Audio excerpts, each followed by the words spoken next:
Barrister রিজভীউল Hasan Munshi Allahabad মহাবিদ্যালয়ে আগমন উপলক্ষে মোটরসাইকেল শোডাউন করেন এলাহাবাদ বিএনপি অঙ্গ সংগঠনের নেতৃবৃন্দ। এই সময় উপস্থিত ছিলেন ৭ নং এলাহাবাদ ইউনিয়নের সাধারণ সম্পাদক জনাব কবির হোসেন। এই সময় আরো উপস্থিত ছিলেন জনাব নজরুল ইসলাম সরকার, আলী হোসেন মন্টু। উপস্থিত ছিলেন এলাহাবাদ মহাবিদ্যালয়ের অধ্যক্ষ জনাব জহিরুল ইসলাম, সাইফুল ইসলাম, মোহাম্মদ মাসুম বিল্লাহ, সোহেল বাবু সহ বিএনপির অঙ্গ সংগঠনের নেতৃবৃন্দ। এই সময় ব্যারিস্টার রিজভীউল হাসান মুন্সীকে ফুল দিয়ে বরণ করে নেন এলাহাবাদ মহাবিদ্যালয়ের শিক্ষক মন্ডলী। এই সময় বরেণ্য নেতা অধ্যাপক মুজাফফর আহমেদের কবর জিয়ারত করেন ব্যারিস্টার রিজভীউল হাসান মুন্সী।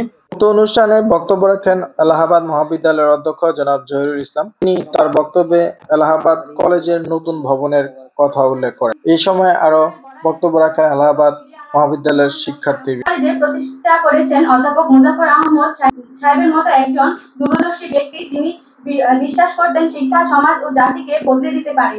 আজ সেই বিশ্বাসকে আবার জাগ্রত করতে সবাই করার সময় এসেছে।